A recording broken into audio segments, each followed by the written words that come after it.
मेरे को जल्दी नहीं है तुमसे शादी करने की, प्यार करने की मेरे को जल्दी नहीं है, उसके लिए टाइम लो। और अगर ये बात लोगों में पता चल गई, बात करने सारे सिफालू अल्लाह रे यो ठीठो।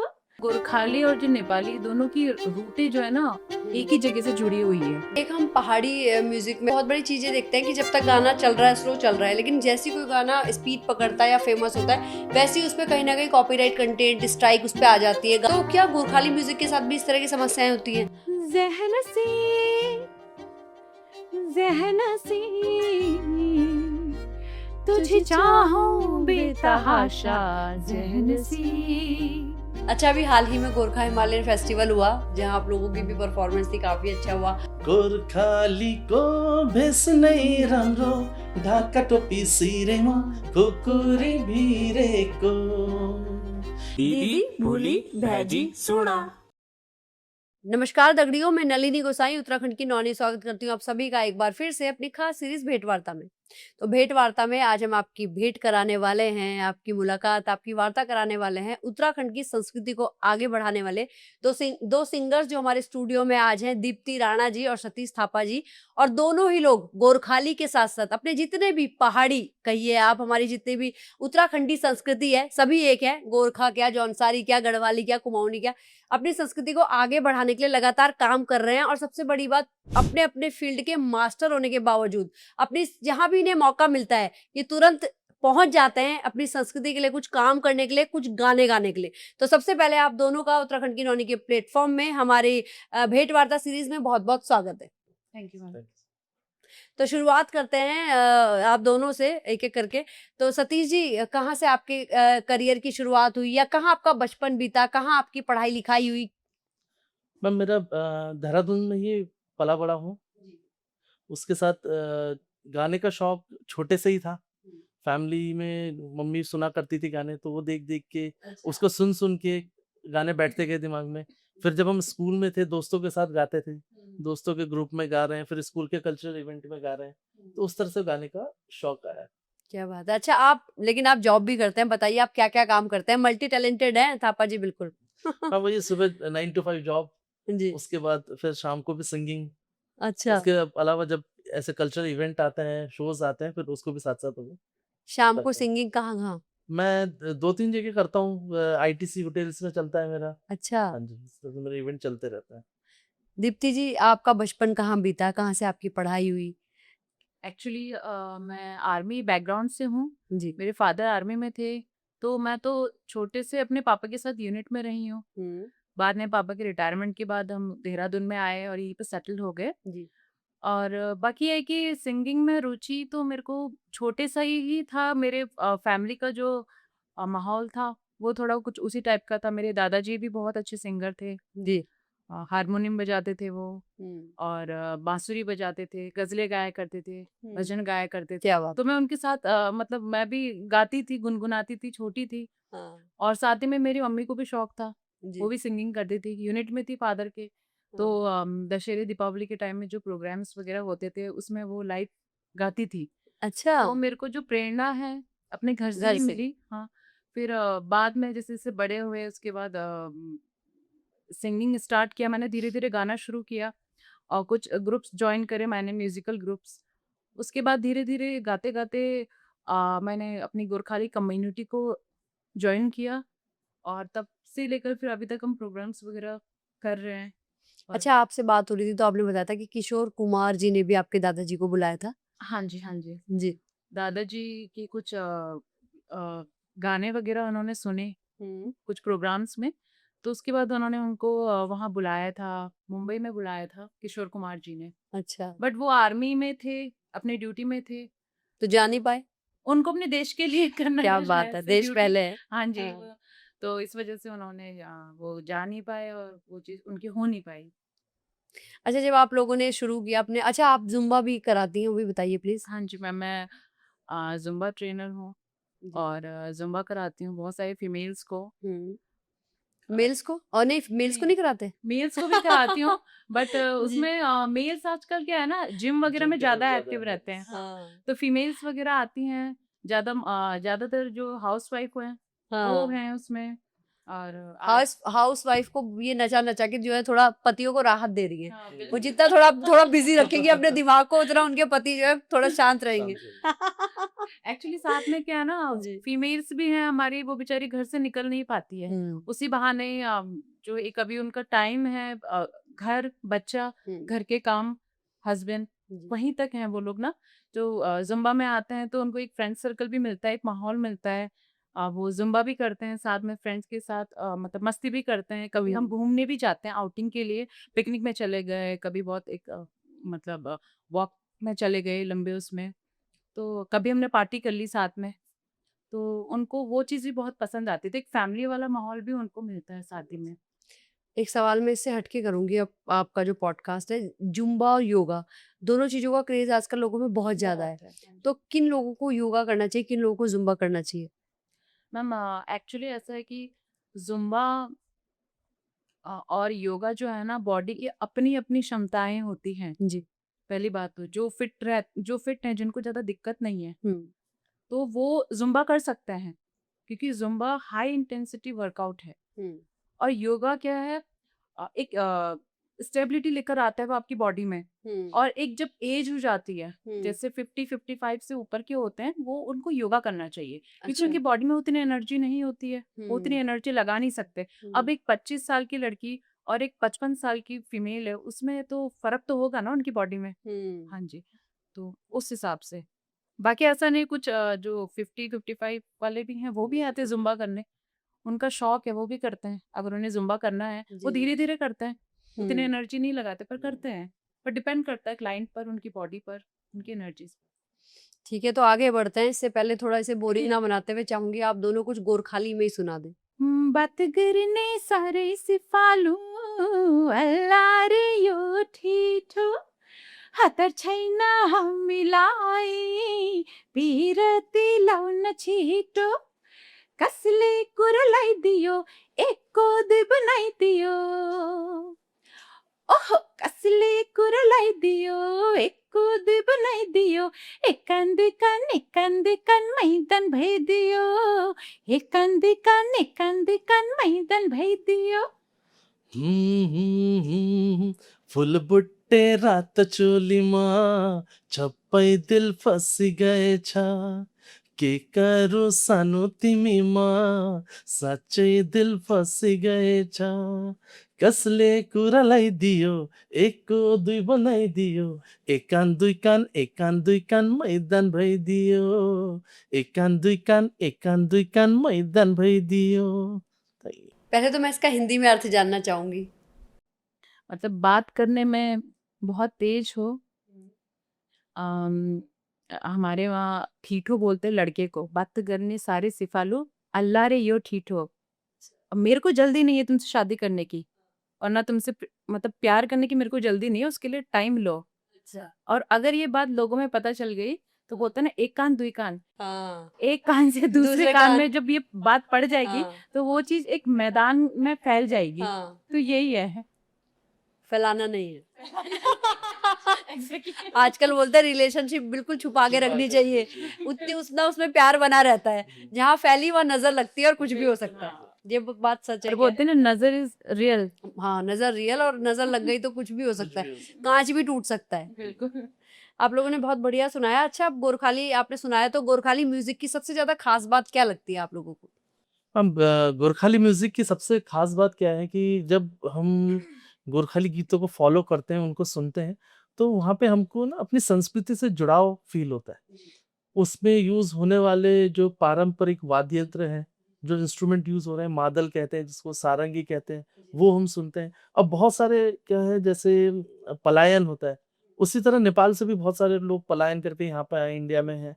तो वो भी जब यहाँ बैठ के उन नेपाली गीतों को सुनते हैं, तो वो अपने आप को अपनी संस्कृति से, अपनी जमीन से जुड़ा हुआ फील करते हैं। तो वो उसमें एक खास बात है।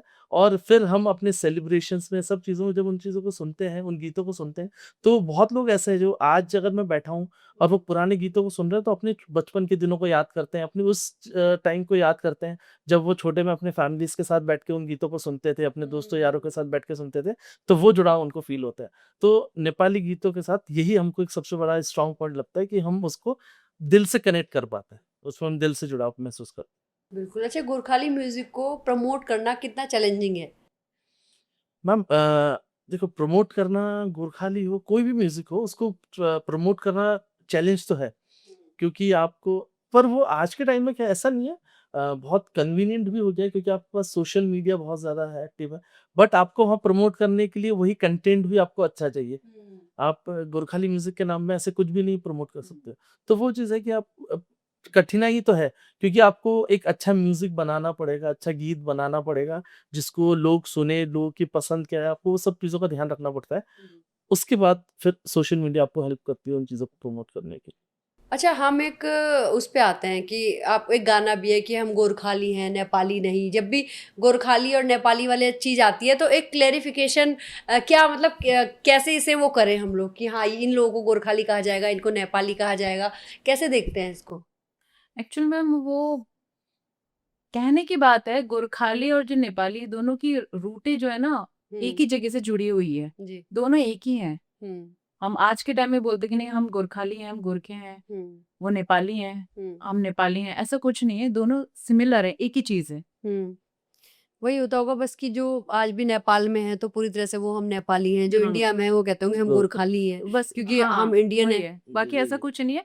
हम ये कह सकते हैं कि जब हम इंडिया में सब हैं, तो हम ये कह सकते हैं कि हम गोरखाली हैं, पर अगर हम नेपाल में हैं, तो हम ये कह सकते हैं कि हम नेपाली हैं, पर हम हैं दोनों एक ही। दोनों एक हिंदू एक हैं, ही दोनों जड़ से, संस्कृति सब कुछ एक है, हाँ, सब एक ही कुछ है जड़ वही। से बिलोंग करते हाँ, हैं। बिल्कुल। अच्छा, आप तो पहाड़ी भी गाते हैं, कुछ सुना दीजिए। थोड़ा बहुत गाता हूँ। जी। थोड़ा सा नरेंद्र सिंह नेगी जी का एक, अरे वाह! भलो लगदु बनुली तेरो मुटु मुटु मुटु मुटु हिटोणु हिटोड़ो है, है, भलो भलो लगदु लगदू हिटणु एतर हिरनु पेतर हर किणु फर किणु, फरकणु, भलो भलो लगदु लगदू, भलो भलो लगदू, लगदु भलो भलो लगदू लगदु मोहना मोहना तेरू। तेरो मुटु मुटु हिटोणु है, भलो लगदु। क्या बात है। अच्छा, आप लोग अब तक कहाँ-कहाँ परफॉर्मेंस दे चुके हैं? अलग अलग देहरादून में कितने साल हो काफी गए सारे। आपको एक्टिव हुए सिंगिंग के फील्ड में, आप दोनों को? मुझे एक्टिव हुए तो काफी टाइम हो गए, मतलब हाँ। 9-10 साल हो चुके हैं एक्टिव हुए। अच्छा, हाँ जी। आपको? मेरे को 3-4 साल हुए हैं। और कहाँ-कहाँ आप लोग परफॉर्मेंस दे चुके हैं? देहरादून में दिया है, दिल्ली जी। दिया है, राजस्थान किया है। हुँ, हाँ जी, चंडीगढ़ किया हुआ है। अच्छा। हाँ, मतलब अभी इंडिया में ही सब जगह। हाँ, कहीं बाहर इंडिया जाने का भी नहीं, कोई अभी प्लान? अभी ऐसा नहीं है, पर अभी तो इंडिया में ही किया है। भगवान की मर्ज़ी रही तो देखते आगे हैं करो। आगे भी। या तो फिर देखते हैं। अच्छा, एक हम पहाड़ी म्यूज़िक में अक्सर मैं कई लोगों की इंटरव्यू ले चुकी हूँ, पॉडकास्ट कर चुकी हूँ, तो एक हम बहुत बड़ी चीज़ें देखते हैं कि जब तक गाना चल रहा है, स्लो चल रहा है, लेकिन जैसे ही कोई गाना स्पीड पकड़ता है या फेमस होता है, वैसे ही उस पे कहीं न कहीं कॉपीराइट कंटेंट, स्ट्राइक उस पे आ जाती है, गाना सामने वाले को रिमूव करना पड़ जाता है एकदम से। तो क्या गोरखाली म्यूज़िक के साथ भी इस तरह की समस्याएँ होती हैं? हाँ जी मैम, कॉपीराइट का इशू एक्चुअली सब जगह, क्योंकि सोशल मीडिया है और इंटरनेट प्लेटफॉर्म है, तो वो आजकल ऐसे बहुत सारे सॉफ्टवेयर हैं जो इस तरह की कॉपीराइट चीज़ों को ना इमीडिएटली कैच कर लेते हैं। तो ये गोरखाली म्यूजिक के साथ भी ये चीज़ होता है कि अगर आपने किसी और का, कभी आपके किसी म्यूज़िक के साथ हुआ? नहीं हमारे साथ नहीं हुआ, बट अगर हम मान लो किसी और का म्यूजिक यूज करके और उसे बिना उसको क्रेडिट दिए उसको यूज करेंगे, तो वहाँ पे भी वो कॉपीराइट का इशू आ जाता है। आप लोगों का ऐसा कोई फ़ेवरेट सॉन्ग है जो आपके दिल के बहुत करीब हो? गोरखाली भी हो सकता है, हिंदी भी हो सकता है और कोई लैंग्वेज में भी हो सकता है। हाँ, एक सॉन्ग है ज़हनसी, जिसे जो हमारा बहुत फ़ेवरेट है और अक्सर हम उसे गुनगुनाया करते हैं। अच्छा, 2 सुनाइए लाइन फिर, आपको सुनाइए। सुनाना चाहेंगे। हाँ, बिल्कुल, बिल्कुल। बिल्कुल। ज़हनसी, ज़हनसी, तुझे तुझे चाहूँ चाहूँ बेतहाशा बेतहाशा ज़हनसी। मेरे करीब, मेरे हबीब, तुझे चाहूं बेताशा ज़ेनसी, तेरे संग बीते हर लम्हे पे हमको नाज है, तेरे संग जो ना बीते उस उस पे पे एतराज एतराज है। है। इस कदर हम दोनों का मिलना एक राज है, हुआ मीर दिल गरीब, तुझे तुझे चाहूं चाहूँ बेतहाशा बेतहाशा ज़हनसी, ज़हनसी, ज़हनसी, ज़हनसी, ज़हनसी, तुझे तुझे चाहूं चाहूँ बेतहाशा बेतहाशा ज़हनसी। ज़हनसी। क्या बात है! बिल्कुल फीलिंग, एकदम फीलिंग है भाई गाने में। नहीं, गाना बहुत अच्छा गाना है, बहुत अच्छा। बहुत प्यारा है। अच्छा, आपको आजकल के टाइम में जो है सोशल मीडिया ने चीज़ें बहुत इजी कर दी हैं। पहले स्ट्रगल के लिए मतलब बहुत स्ट्रगल होता था, लाइंस लगती थी, ऑडिशन होते थे, अब किसी को भी देखा, चूज कर लिया। आपने वो दौर भी देखा होगा, ये दौर भी देखा है, तो कैसा लगता है अब कितना इजी हो गया है, पहले कितना टफ था? मैम, मैं आपको अपना एक पर्सनल एक्सपीरियंस बताता हूँ। 2009 में मैं इंडियन आइडल के ऑडिशन देने के लिए गया था दिल्ली में। 2009 में जी। हाँ जी। तो स्ट्रगल एक्चुअली वहाँ पे हमने देखा क्या होता है। दिन में मैं उस वेन्यू में, कल इंटरव्यू होना है, ऑडिशन होना है, मैं एक दिन पहले दोपहर को पहुंच गया था वहाँ पे 12 साढ़े 12 बजे करीब। ओवरनाइट हम रात भर बाहर गेट के बाहर बैठे हैं, कोई खाने वाला नहीं, कुछ पीना नहीं। अगले दिन पूरी रात वैसे जाग की पार्टी है वहाँ पे, सब कोई अपने गाने की प्रैक्टिस कर रहा है, पर वो इतना भीड़, इतना कुछ होता है। अगले दिन 10 साढ़े 10 बजे गेट खुला, शाम को 4 बजे करीब नंबर आया ऑडिशन। अच्छा। तो इस तरह का वो क्राउड, वो भी देखा मैम, उसमें 3 राउंड क्लियर हुए थे। उसके बाद अब चीज़ें इतनी ईज़ी हो गई कि आप सोशल मीडिया से आप अच्छा, उस टाइम सबसे मुश्किल क्या होता था, आपको पता ही नहीं चलता था कि कहाँ पे ऑडिशन हो रहे हैं, कहाँ पे कौन-सा इंटरव्यू होने वाला है, या कहाँ पे क्या चीज़ होने वाली है। अब पर क्या है कि सोशल मीडिया के थ्रू आपको सब चीज़ें बैठे-बैठे आपको ईज़िली कन्वीनिएंटली पता चल जाता है, पता चल कहाँ ऑडिशन होने वाला है, आपको वहाँ किस तरह से पहुँचना है, किस टाइम पे पहुँचना है, आपको सब कुछ बहुत ईज़ी हो गया अब। हाँ जी।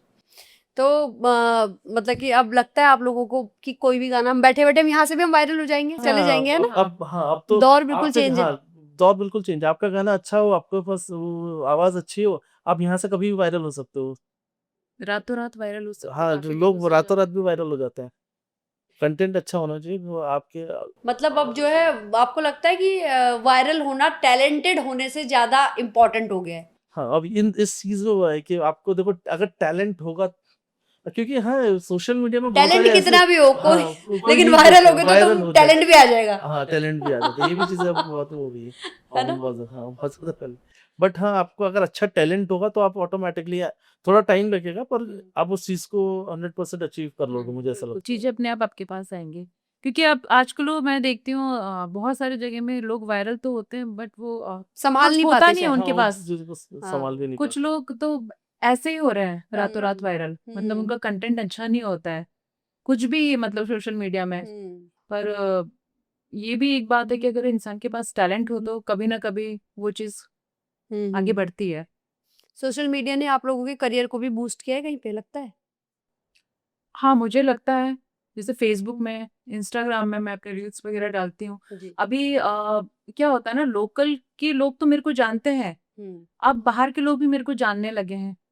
और जो प्रोग्राम्स वगैरह आते हैं मेरे को ज़्यादातर सोशल मीडिया के थ्रू ही आते हैं, जो बाहर के प्रोग्राम आते हैं। अच्छा। हाँ, तो लोग वहीं से देखते हैं, आवाज़ सुनते हैं, वहीं से कांटेक्ट करते हैं सीधा मेरे से। स्टेज पे आप दोनों के साथ कोई फनी या कोई ऐसा मोमेंट जो आप लोगों को याद आता हो हमेशा, कुछ ऐसा हुआ है कभी? दिल्ली में जब हम इंडो नेपाल वाले प्रोग्राम में थे, हम गा रहे थे, तो होता है, आप देखते हो बड़े-बड़े सिंगरों का कॉन्सर्ट देखते हो तो आपको लगता है कि मतलब आप चाहते हो ना कि हम भी उस तरीके से करें, अपने से जो ऊपर वाले हैं उनसे हमेशा कुछ सीखें। तो मैं भी जैसे नीचे क्राउड हमारा डांस कर रहा था, तो गाते-गाते मैंने माइक ऐसे किया। एक आधा ने उसमें गाया, पर पता नहीं चला कि पीछे से कभी किसी ने वो माइक छीन लिया और सीधे माइक छीन के वो भाग गया। अच्छा। हाँ, तो और उसके बाद गाते गाते भागा या ऐसे ही भाग गया? नहीं, वो नहीं, वो लेके माइक जाके लेके फिर वो भाग गाने गया। गाने लग गया और था। वहां जाके पीछे जाके वो गाने लग गया। अच्छा। तो हमारे साथ ये भी हुआ है। इस तरह और से। उसमें हमें समझ नहीं आ रहा है, पब्लिक है, हम ऐसे कुछ बोल भी नहीं सकते हाँ। उसमें वहां पे। तो फिर वो बाद में माइक लेकर आया हम। अच्छा, फिर ऐसे भी हो जाता है। इस यहाँ तरह पे के भी हो इंसिडेंट, मतलब माइक मिल गया, हाँ, माइक मिल गया। उसका सपना पूरा हो गया, पीछे जाके माइक लगे गाने का हाथ में। तो कुछ गोरखाली भी हो जाए, एक दो गाने, और अभी तो एक ही सुनाया आप लोगों ने। लाजी लाग्यो हेरे भुइँतिर आँखैको निशाना ट्याक्कै मैतिर कश्मीरे पछोरी दार्जिलिङको रेल लाम्साइला पिराती 2 दिन बाचुन्जेल कश्मीरे पछोरी दार्जिलिङको रेल लाम्साइला पिराती 2 दिन बाचुन्जेल लाम्साइला पिराती 2 दिन बाचुन्जेल। बहुत अच्छा। एक और सतीश जी, अब आप। अच्छा, सतीश जी, मैंने इनसे सुना है, बहुत अच्छा गाते हैं ये। आजकल बीच में बहुत ट्रेंडिंग भी हुआ था। डोको बुन्ने निघालो चोयाले। तो अब प्लीज वो सुना दीजिए ना सर। भेट नहीं छाड़े हजुर बर पीपल छाया उहिले त लिखिन्थ्यो रे चिठीमा माया भेट नहीं छाडे हजुर बर पीपल छाया उहिले त लेखिन्थ्यो रे चिठीमा माया डोको बुन्ने निगालो चोयाले जाने खायो त्यो तिम्रो मायाले डोको बुन्ने निगालो चोयाले जाने खायो त्यो तिम्रो मायाले। होएगे मैं गढ़वाली में बोल रही हूँ, होएगे होएगी होएगी की। अच्छा, एक सवाल और था, आप लोग जब भी स्टेज परफॉर्मेंस करते हो तो आप लोग एक गाना गाते हो शुरू, मतलब शुरुआत करते हो एक, तो वो क्या भगवान को समर्पित है, क्या कुछ है वो, और 2 लाइनें भी सुना दीजिएगा उसकी जी। हाँ जी, एक्चुअली जो आप गाने की बात कर रही है ना, वो है मारूनी सॉन्ग। अच्छा। मारूनी सॉन्ग भगवान को समर्पित ही एक सॉन्ग है, जो जैसे हम हर प्रोग्राम में भगवान के नाम से शुरू करते हैं, तो उस गाने से हम शुरू करते हैं प्रोग्राम को। मारूनी का हमारा जो महत्व ये है कि जैसे दशहरा और दीपावली के टाइम में त्योहार आता है, तो गोरखाली में तिहार बोलते हैं। तिहार में हम लोग भैले और देवसिरी के लिए जाते हैं। एक घर से दूसरे घर में लोग एक ग्रुप बना के जाते हैं, तो उसमें हम आशीष देते हैं। जिनके घर में हम जाते हैं उन्हें शुभकामनाएं देते हैं, आशीष देते हैं, ब्लेसिंग्स देते हैं। तो उस टाइम में मारूनी गाते हैं और मारूनी करते हैं। मारूनी में हम अपने थोड़े से वाद्य यंत्र वगैरह यूज करते हैं। उसमें आप जैसे ढोलक को मादल बोलते हैं हम, उसमें हम मादल बजाते हैं। मारूनी में जैसे अभी तो लड़कियां करती हैं, फीमेल्स करती हैं, पहले के टाइम में मेल्स भी करते थे, क्योंकि फीमेल्स का क्या था ना, हर जगह वो नहीं उपलब्ध हो सकती, इस वजह से मेल्स फीमेल्स का ड्रेस वगैरह वो करके वो भी करते थे। तो उसका ये महत्व है कि मतलब हम लोग एक दूसरे को आशीष देते हैं उसमें। दे दीजिए फिर आशीष थोड़ा सा, हमें भी दे दीजिए बिल्कुल बिल्कुल सुना के। आहाय दसे दिक पलना माना आहै सरस्वती माई खोली देव है पहिलो चरणा आहै खोली देव है पहिलो चरणा दस आटे शिरी सद्गुरु देव देव सरना हा हा हा हा हा हा। अच्छा, एक सवाल, आप लोगों का दोनों का क्या स्ट्रॉन्ग पॉइंट है, क्या वीक पॉइंट है, बता दो एक दूसरे का वीक बताना पहले जितना मैंने अभी तक इनके साथ गा के देखा है, तो वो ये कि स्टेज में जाके लिरिक्स भूल जाती हैं। अच्छा। हाँ, पर स्टेज में लिरिक्स भूल के आगे पीछे कुछ भी गा के, पर वो पता नहीं चलता है। हाँ, हाँ, ऑडियंस इतना नहीं पकड़ पाती। प्रैक्टिस किया है, साथ में गाया है, उसको पता चल जाता है। हाँ, lyrics मतलब भूल जाती है। मैं सच में भूल जाती हूँ। हाँ। और भूल के फिर होता है ऐसे, पता नहीं वो कहाँ से वो गाने ना आगे पीछे में मिला लेती हूँ, तो लोगों को पता नहीं चलता, पर सतीश जी का और reaction इनका ऐसे रहता है ऐसे। इनका वीक पॉइंट, इनका वीक पॉइंट ये है, जो मोस्टली सबको पता होगा, इनको डांस करना नहीं आता। आता ही नहीं है, करते ही नहीं। इनको डांस करना आता नहीं है। अच्छा। अभी इन्होंने थोड़ा बहुत सीखा स्टेप ऐसे ऐसे करके एक पाँव से ऐसे ऐसे करके। अच्छा। अदरवाइज अब मैं तो भाई, मुझे शौक है डांस का, हाँ। मैं डांस कर लेती हूँ, हाँ, जुम्बा वाले हो लेती हूँ, आप? कर भी लेती हूँ, जुम्बा हाँ। वाले हूँ। हाँ, तो उसमें बेचारे सतीश जी को बड़ी थोड़ी दिक्कत हो जाती है। तो फिर आप भी स्टिक, मतलब बिल्कुल स्टफ हो जाते हो कि मैं भी नहीं, मैं अपने आप को रोक ही नहीं पाती हूँ। मैं जब तक डांस ना करूँ ना, हाँ। मेरे से गाया नहीं जाता है। अच्छा। मतलब वो फील नहीं आता है मेरे को। ऐसे जब आप डांस करते हो, सतीश जी बगल में खड़े होके बोलते हैं, अरे कहाँ जा रही है भाई कभी कभी ऐसे मैं डांस मुझे करते भी करते करना आगे पड़ निकल जाएगा। जाती हूँ, फिर मैं पीछे देखती हूँ, फिर मैं धीरे धीरे सड़क के पीछे आती हूँ ऐसा। ये होता है। और स्ट्रॉन्ग पॉइंट क्या लगता है एक दूसरे का? स्ट्रॉन्ग पॉइंट इनका ये है कि इनका ये है कि आपके हिस्से का भी गाना गा लेती है अपना भूल के। हाँ, वो है। प्लस क्या है, जब तक हाँ। किसी भी इवेंट के लिए प्रॉपर तैयारी नहीं होगी, प्रॉपर प्रैक्टिस नहीं होगी, प्रोग्राम के लिए ओके नहीं होता। मतलब वो अच्छा, स्टेज में चढ़ती उनकी नहीं, तरफ से? अच्छा। तब तक स्टेज में नहीं चढ़ेगी वो। मैं उसका अपनी चाहे कितने भी गाने हो, उसको जब तक वो प्रॉपर पूरी तरह से रेडी नहीं हो, तब तक स्टेज में नहीं जाएगी। सतीश जी का? सतीश जी का ये है कि इन्हें लिरिक्स बहुत अच्छे से याद रहता है, हम्म। इन्हें मेरा भी याद रहता है, अपना भी याद रहता है। मैं बहुत जगह मेरे से होता है मैं भूल जाती हूँ, तो ये मेरे कान में आके बोलते हैं इसके बाद ना ये है तो मैं अच्छा। और कई बार ऐसा होता है कि लोगों को लगता है ये गाते गाते भी बात कर रहे हैं दोनों। अच्छा। हाँ, लोग ये भी नोटिस करते हैं, उनको लगता है ये बातें कर रहे हैं। हाँ कई बार होता भी ऐसा है हाँ हाँ कि हम बातें भी कर रहे होते हैं हाँ। गाते गाते। अच्छा, अभी हाल ही में गोरखा हिमालयन फेस्टिवल हुआ जहाँ आप लोगों की भी परफॉर्मेंस थी, काफ़ी अच्छा हुआ, काफ़ी अच्छे मैसेजेस उन लोगों ने दिए हैं ना, चाहे पॉलीथीन मुक्त हो, चाहे पर्यावरण को लेके या कुछ भी, सब कुछ। और तो आप लोगों को मतलब उससे क्या कुछ अनुभव मिला, क्या कुछ सीखने को मिला, कैसा लगा आपको? और उनका एक जो मैसेज था जो हम सभी को अच्छा लगा कि जितने भी अपने नॉर्थ के, उत्तर भारत के, मतलब जितने भी राज्य हैं, हम सब एक ही संस्कृति है, एक ही। यहाँ आप लोग उत्तराखंड में रह रहे हो, आप लोग गोरखाली हो, तो आपको प्राउड फील होता है या कभी कुछ ऐसा लगता है कि यार नहीं, उत्तराखंड, मतलब जो आपके भावना है कैसा? वो एक बहुत अच्छा अनुभव था, क्योंकि आप ये कह सकते हो कि एक ऐसा स्टेज जहाँ पे सिर्फ उत्तराखंड नहीं, हिमाचल, पंजाब, आपको मतलब पूरे नॉर्थ इंडिया, उत्तर, हाँ, हाँ नॉर्थ इंडिया का संस्कृति आपको एक स्टेज में देखने को मिली। आपने वहाँ पे डिफरेंट स्टेट्स के, जो नॉर्थ इंडिया के डिफरेंट राज्य हैं, उनकी सांस्कृतिक प्रस्तुतियां तो देखी, साथ में जो संदेश किया पर्यावरण को बचाने का, है ना, अपने नेचर को रिजर्व करके रखने का, वो संदेश बहुत अच्छा गया।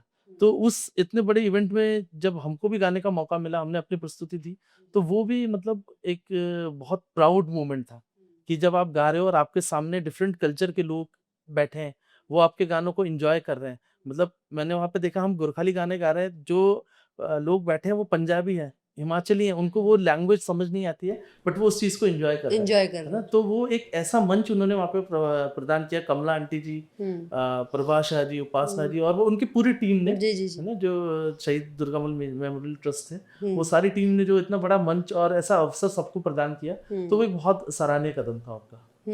मतलब ऐसे आयोजन होने ऐसा चाहिए, आयोजन होने चाहिए, है ना, जिससे क्या है, आप अपनी एक तो संस्कृति संस्कृति को बढ़ावा दे सकते बढ़ावा हैं। देते हो, अपनी धरोहर को सजो के रखते हो, हम्म, पर्यावरण के लिए अच्छे संदेश देते हो, ताकि जो आने वाला यूथ जनरेशन है, जो आने वाली भावी पीढ़ी है, वो उनको देख के, उनको सुन के, उन चीजों को समझ के उस चीज को आगे कैरी फॉरवर्ड करेगी।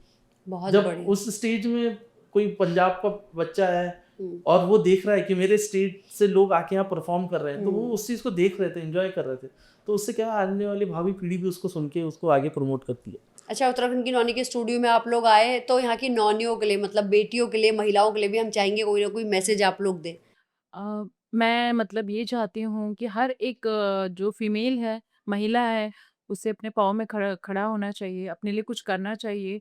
अपना जीवन, ठीक है, घर फैमिली भी ज़रूरी है, पर अपने लिए वक़्त निकालिए। आपको जो पसंद है आप वो करिए, चाहे आपको सिंगिंग पसंद है, चाहे आपको डांस पसंद है, चाहे आपको किसी भी एक्टिविटी में रुचि है, आपको वो करना चाहिए। अपने सपनों को पूरा किसी भी तरह करें, है ना, मतलब अपने जो भी है, सपनों को हाँ, किसी भी तरीके से पूरा करें। अच्छा करें, जो भी है, बढ़िया, बहुत बढ़िया। अच्छा, आप इसकी एंडिंग, समापन है, तो मैं चाहूंगी फिर आप कोई गोरखाली बढ़िया सा कोई फेमस सा सॉन्ग गा दें और फिर हम जो है इसका समापन करते हैं। गोर्खालीको भेष नै राम्रो, ढाका टोपी सिरेमा खुकुरी भिरेको, गोर्खालीको भेष नै राम्रो, ढाका टोपी सिरेमा खुकुरी भिरेको, ढाका टोपी सिरेमा खुकुरी भिरेको। धन्यवाद। मतलब कि सर में टोपी और हाथ में खुखरी, खुकुरी। क्या बात है, और बहुत डर लगता है खुखरी से, है ना। चलिए, उत्तराखंड की नौनी के स्टूडियो में आप आए, इतनी सुंदर बातचीत करने के लिए दीप्ति राणा जी, सतीश थापा जी, आपका बहुत बहुत धन्यवाद। और हमारे इस वीडियो को आप लोग ज़्यादा से ज़्यादा शेयर करें, और साथ के साथ हमारी उत्तर भारत की जितनी भी संस्कृतियाँ हैं सब एक ही हैं, तो सभी को शेयर करें, लाइक करें, कमेंट करें, इन सभी संस्कृतियों को पसंद करें। तभी आज इसी उद्देश्य से आज हमने जो है गोरखाली संस्कृति पे स्पेशल पॉडकास्ट जो है यहाँ रखा था, इन्हें बुलाया था। आप दोनों का बहुत बहुत धन्यवाद, आप यहाँ आए, धन्यवाद। धन्यवाद।